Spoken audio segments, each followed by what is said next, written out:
Full disclosure, the voice you are listening to now is artificially generated, brought to you by satisphonic.com. See the link in the description for more details.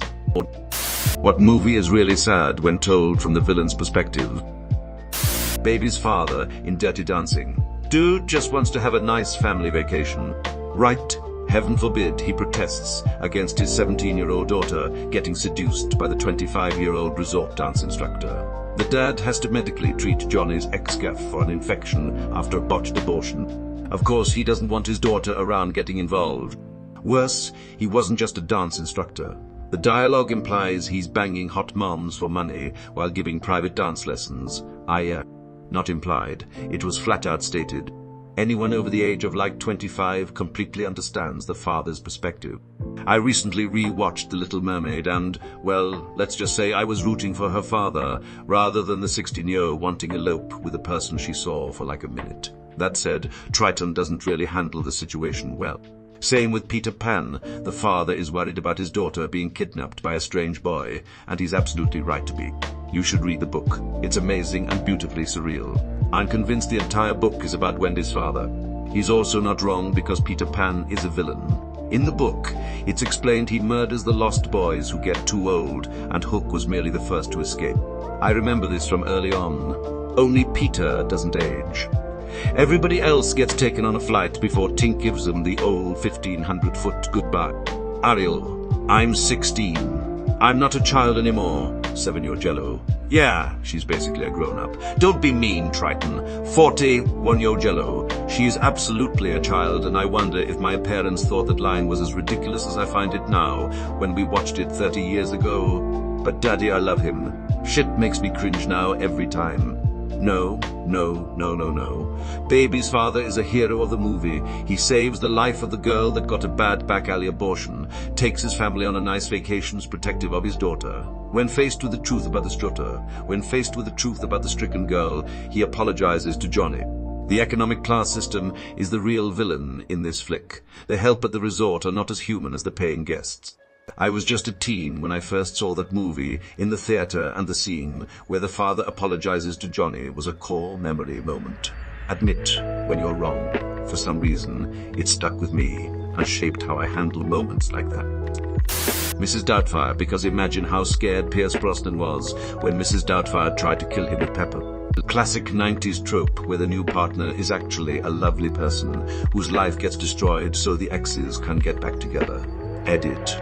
Yes, I have been reminded that they don't get back together in Mrs. Doubtfire. Still a trope that Mrs. Doubtfire plays into, but thanks for the correction. I mean, thankfully, they didn't get back together in this case. I always really liked that about Mrs. Doubtfire. Sally Field and Robin Williams actually fought for this. In the original script, they got back together. Both of them believed that that would be a disservice to kids of divorced parents, as it would give them unrealistic hope. I didn't realize the actors pushed for it. That's good. And they were banged to rights. As a kid of divorced parents, the ending meant a great deal to me, especially the speech about all different kinds of happy family. It's so funny how, as a kid, I always hated that they didn't just get back together, and as an adult I realize how terrible an ending that would have been. So I read that the original ending did have them get back together, but Sally Fields and Robin Williams have had divorces at this point and felt that they didn't want to give any kids watching it unrealistic expectations that Mom and Dad might get back together, so they asked for it to be Jane. As a kid, I hated Miranda, found her a complete bitch for no reason. As an adult, I'm 100% on her side through everything. What Daniel did, whilst entertaining and made a great movie, was creepy and twisted. Absolutely, and it actually gives the film even more depth to me now, because I realize that she seemed like the villain to her own kids too. They just wanted their fun dad back. They thought she was the crappy disciplinarian who was causing the divorce. Makes me sympathize with her even more. I'm with you 100%. Looking back, that movie is insane. This is a guy with 3 kids who quit his job, then throws this insane party. And all he had to do to get shared custody was keep a job and get a place to live. But instead he concocts this insane scheme to see his kids more, which he could have done anyway if he applied half the effort he did with Doubtfire to his personal life.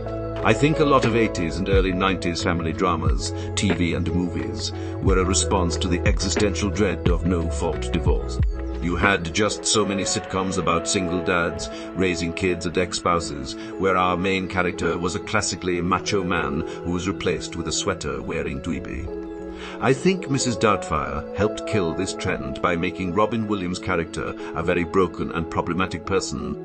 As a kid, he's zany and fun, but as an adult, you absolutely understand why they got divorced and how what he was doing was not okay.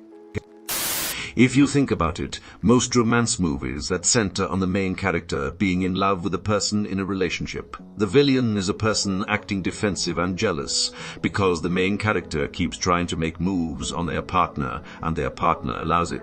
Their partner then emotionally cheats and leaves them for the person they shouldn't be worried about. But that's all because they're not the make, and they were mean a few times to the make for being a scheme.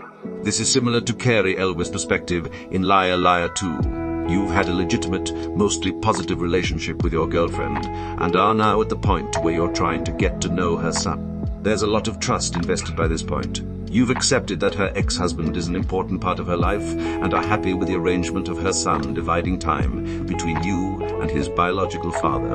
In other words, you're a pretty mature family man. Except her ex-husband starts crossing boundaries and trying to convince your girlfriend to get back together with him. You don't always realize what's going on, but you get the feeling that some sort of undermining is going on between him and their son. Meanwhile, your girlfriend is becoming more and more emotionally torn because her ex-husband keeps breaking promises and disappointing her son, but equally tries to undermine you to her and beg for further chances. This culminates in the terrifying face of Jim Carrey appearing outside your plane window during high-speed takeoff, eyes wide open and manically shouting, on the day you were originally going to move city as a new family. Yet despite this, you retain a godly amount of humility and gracefully back out of the relationship, knowing that Jim has won over the family and that it wouldn't be fair on any parties for the farce to continue.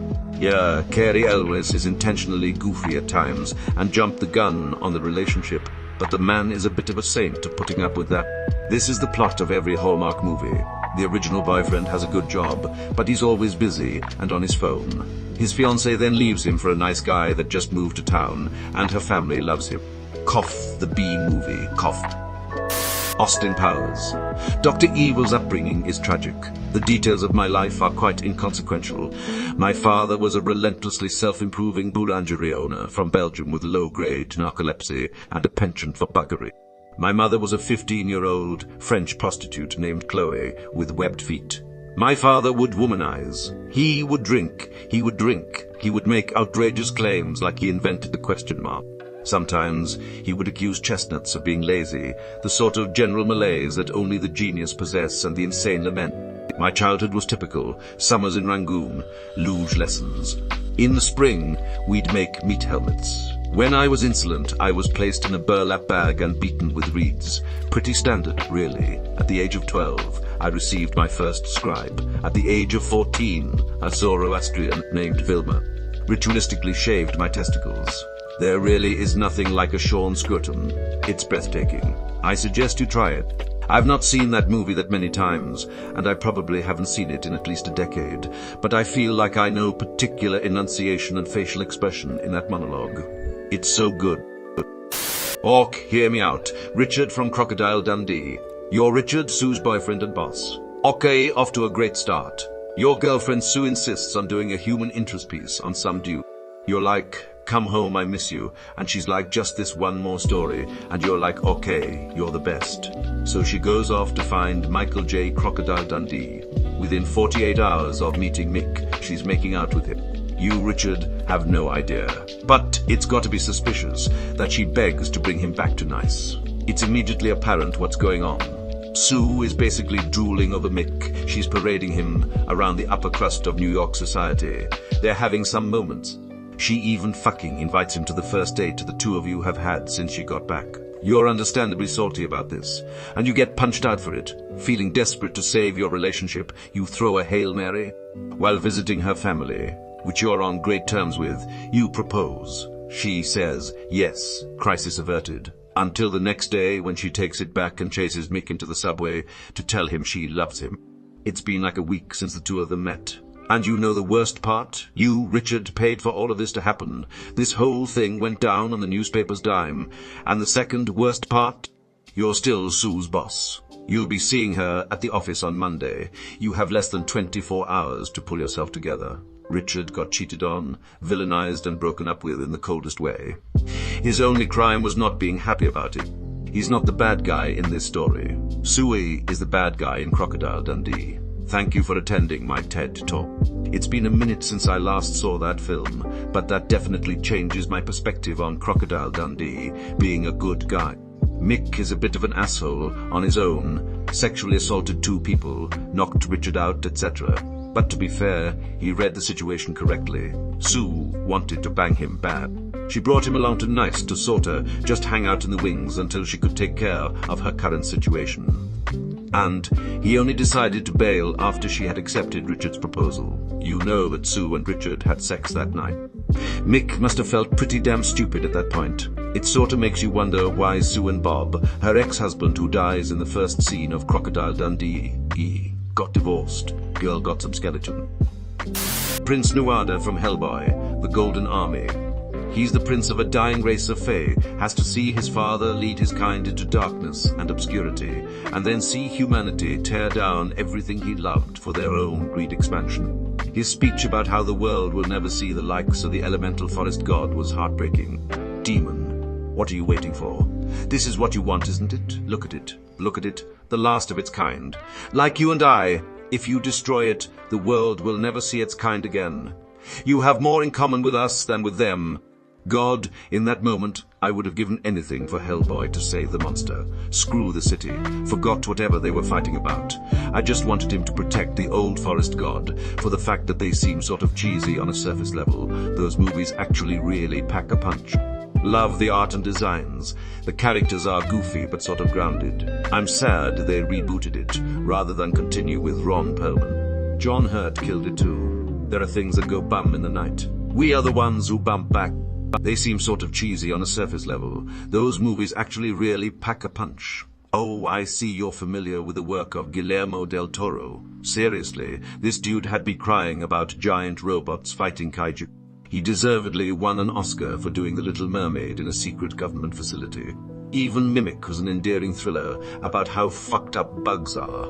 I don't think anyone else in Hollywood right now is as good at taking an absurd premise to the most touching conclusion. Man Og Pacific Rim was such a ride. What the Transformer movies should been. Just non-stop robots and monsters fighting each other. Soundtrack was a banger too. The problem is Prince Nuada awoke the forest god so it would fight Hellboy. He manipulated the things he swore allegiance to try to prove a point. It's right to think that the forest god didn't need to die, but you should consider that it never needed to be awoken in the first place, at least not in the middle of night. Bee movie. A bee stole this man's girlfriend. This sums up the movie for anybody who hasn't watched it. Hats, YouTube come watch. YouTube come watch. Vetters become curled, Theo. It's a wild ride. I shrugged it off years ago as just being some kid's movie Jerry Seinfeld felt like making. I didn't realize how insane the plot is. The courtroom scenes, the romance, the wild ending, snipers. That fucking scene where they shot Winnie the Pooh was crazy. I'm not saying Scar was right for killing his brother and running the Pride Lands into the ground, but they call him Scar because he had a physical deformity. Before he was nicknamed Scar, his parents named him Taka, which means garbage. Oh hi! Let me introduce you to my sons, King and Garbage. How is that not setting your youngest up for failure? Here are my 3 children, Jeff, Mistake and Worthless. Say hi, kids. Man the Grinch just wanted to hang out with his dog on the mountain and asked his stupid neighbors to shut up. The fact that he had this happy little dog who was obviously fed and cared for always softened me to the Grinch. Not movie, but Doofenshmirtz in Phineas and Ferb. His parents didn't show up to his birth. That's enough to fuck anyone up. Jaws. Bruce is just trying to be a shark man. The real villain of Jaws is the mayor who kept the beaches open to protect the town's tourism income when he'd been warned there was a man eating shark in the water. The real villain of Jaws, too, is the power of incumbency when that same mayor is still the mayor. How bad a job does someone have to do to not get re-elected? Squidward from SpongeBob SquarePants, all he wants is some peace and quiet. General Francis X Hummel from the Rock joins the military at a young age and believes that he's fighting for his country and commands several special clandestine operations for the government, and his men get killed. Because they were black ops, the US government doesn't give their families any benefits. It doesn't recognize them as having even served, and they don't even get military funerals. Hummel pleads with the government to recognize these men and that they fought and died to further America's interests, and he even goes before Congress to ask for the funds. They tell him to kick rocks. When his wife dies, he's had enough and feels he has to force their hand through taking hostages and threatening to launch Vax poison gas rockets at population centers. He has no intent to go along with this plot. It's just a bluff. He also was only asking for the money from a CS slush fund where they sell drugs, so he didn't even want to dip into the real budget. Thor 1.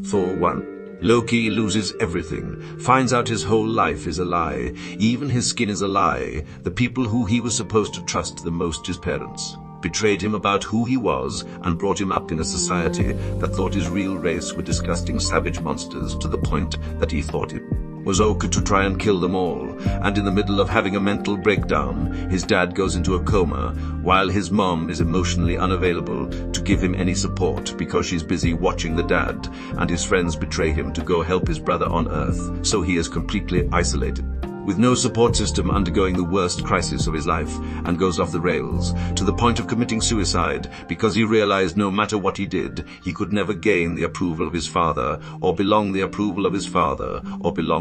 as the only frost giant in all of Asgard. It's an epic tragedy when you look at it from his perspective. Honestly, I'm so sad what the Thor movies became, because the first one was so good at nailing the sympathetic villain, and Tom sold it so well. His horror in finding the casket and realizing that everything he thought he knew about himself is wrong, that he was rejected by his birth family and now by his adopted family, who always seems to hold him at arm's length, judging by his jealousy of Thor and his desperation to prove himself up. Real Asgardian, by annihilating the ice giants. No wonder dude had an absolute breakdown. The land before time. That T-Rex just needed to eat. In the midst of an ecological collapse, a desperate carnivore pursues its prey for miles, only to be crushed and drowned by them. A baby sharp-tooth cries in the darkness, waiting for their mother who will never return home to them. It's revealed that the sharp-tooth survived, and we even meet its baby in the sequel, The Land Before Time I. The Great Valley Adventure, a direct-to-video movie musical about how the gang protects the Great Valley from egg thieves while keeping said baby safe.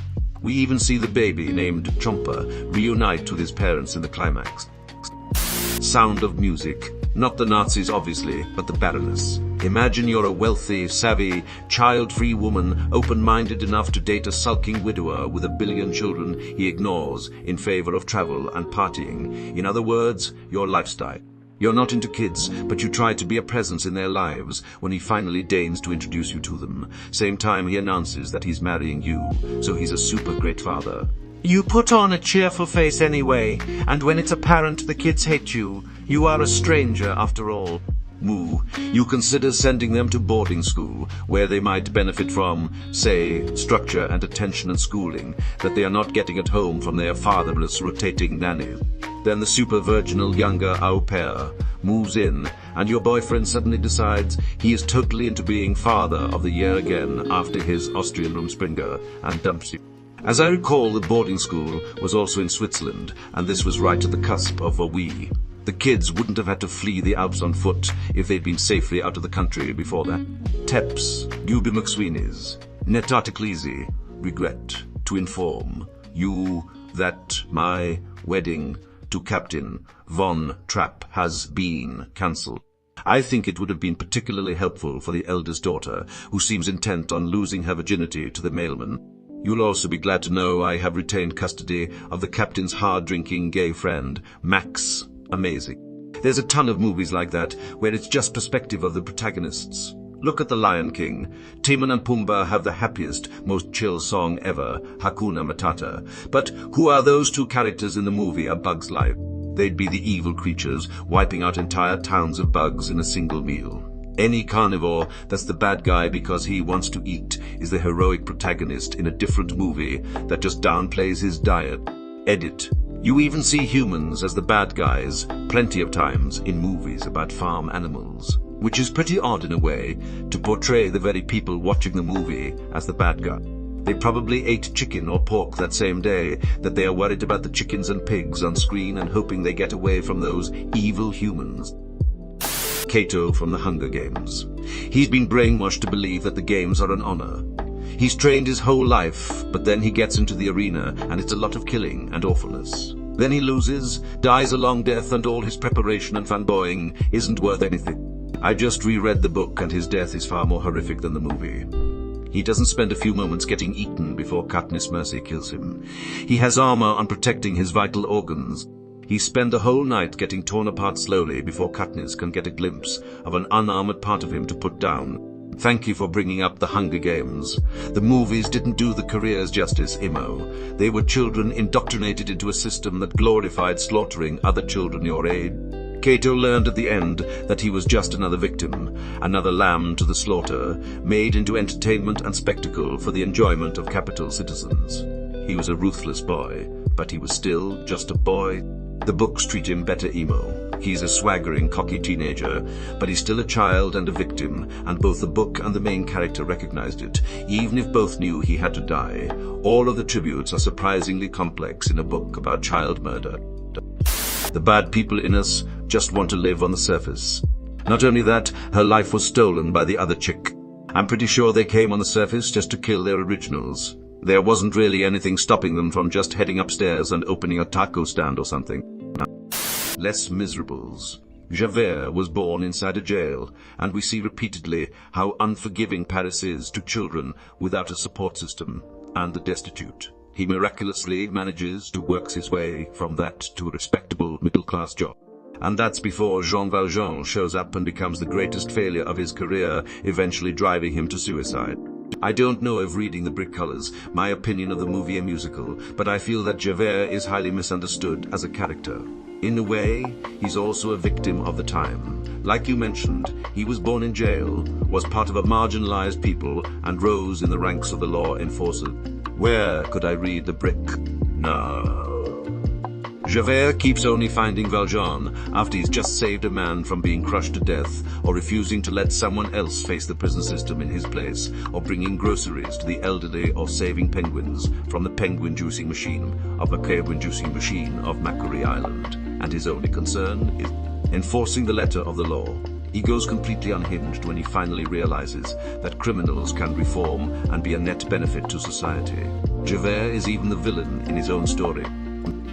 Blade Runner, and it works either way if you see Batty as the villain or Decker. Batty's monologue near the end of the movie definitely made him seem like less of a villain and more like someone who just doesn't want to die in vain, remembered only as Tyrell's killing machine. The movie was pretty bad, but gore in Thor, Love and Thunder was really sad.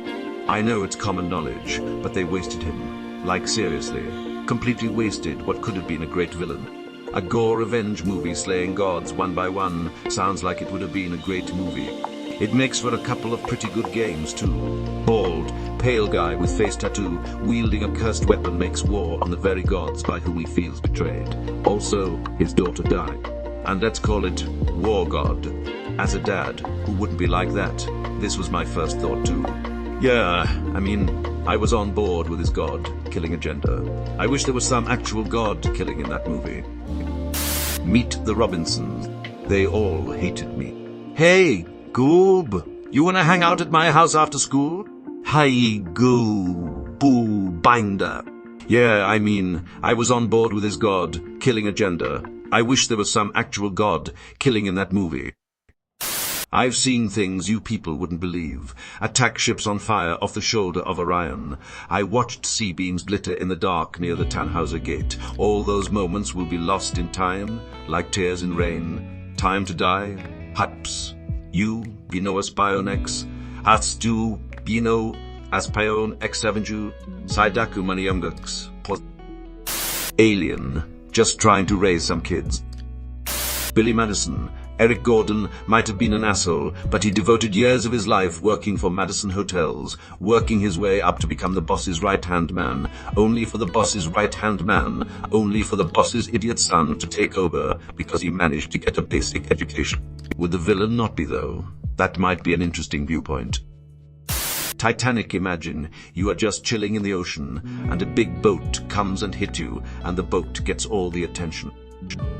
Anton Ego in Ratatouille, he gets a redemption arc, so he comes out not the villain but dude, is the epitome of a narcissist and food critic. I like to think his story is really complex, that he had aspirations to become a great chef with Gustavs, but that is the one time the chief said that someone couldn't cook. I want to see the story where he gets all tatted up and is a try, hard on the line, but can't keep up with service and can't remember recipes. The reason he is a critic is because he thinks he is better than all else.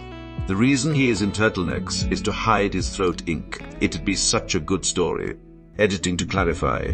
He doesn't have any tattoos that I know of. He was never a chef with gusto. That I know of, these are things in my head. And yes, he isn't the villain, but considering food critics are usually regarded as the enemy by chefs, I think that is a qualifier. Skinner can also be a villain, but by that measure, Colette could be a villain right up until Remy forces Linguini to kiss her to save his ass, thus sparking a romance.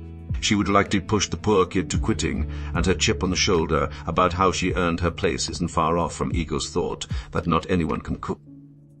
Yeah, I gotta say that Despicable Me hit me right in the feels when you saw how Gru went from stealing an entire moon to being a dad.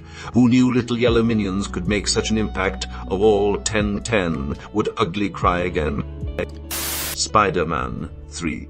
Also Spider-Man 2. Doc Ock just wanted to provide limitless cheap energy to everyone and got turned into a monster and controlled by tentacles that he invented for the task.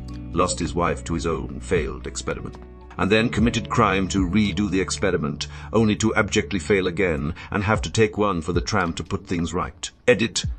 The tram typo may be incorrect with regard to the movie, but it's so random I'm leaving it. The Grinch. Just stating the obvious. Karate Kid, all the evidence you need. Yeah, but even in the original Karate Kid, they kind of tell the audience that Johnny isn't actually the real villain. It's his sensei, John Kreese. Johnny has a horrified look on his face when Kreese tells him to sweep the leg during the final fight, and when Daniel beats him, he immediately shows humility by handing him the trophy and telling him that he's alright, and it was a good match. The real villain of Karate Kid has always been John Kreese. Aladdin is the story of a royal vizier who worked his way to the top and needs to manage a clearly incompetent sultan and a princess whose idea of diplomacy is to sick her tiger on foreign dignitary. In desperation, he turns to magical aid, but the thief he employed to steal the lamp decides to use that magic to seize power for himself, despite also having no idea how to administer a kingdom or conduct diplomacy. Yeah, but he undoes a lot of that when he tries to put his 50-year-old body up against Jazzy's 16-year one. X-Men. Magneto was right, and his backstory was very sad. Magneto wasn't right, he was sympathetic. It's concerning how much we as a society equate having legitimate grievance with having a reasonable response to that grievance. Harry Potter and the Half-Blood Prince. Imagine, you're 16 years old, your father is in prison. Your home has been taken over by a Nazi cult that you've been indoctrinated into. The leader of the cult is telling you to kill your principal, someone exceptionally powerful who could easily beat you in a fight, or he will kill you and your family. I don't think Draco was ever meant as a real villain. A bully, sure, but they give him enough depth for empathy and redemption.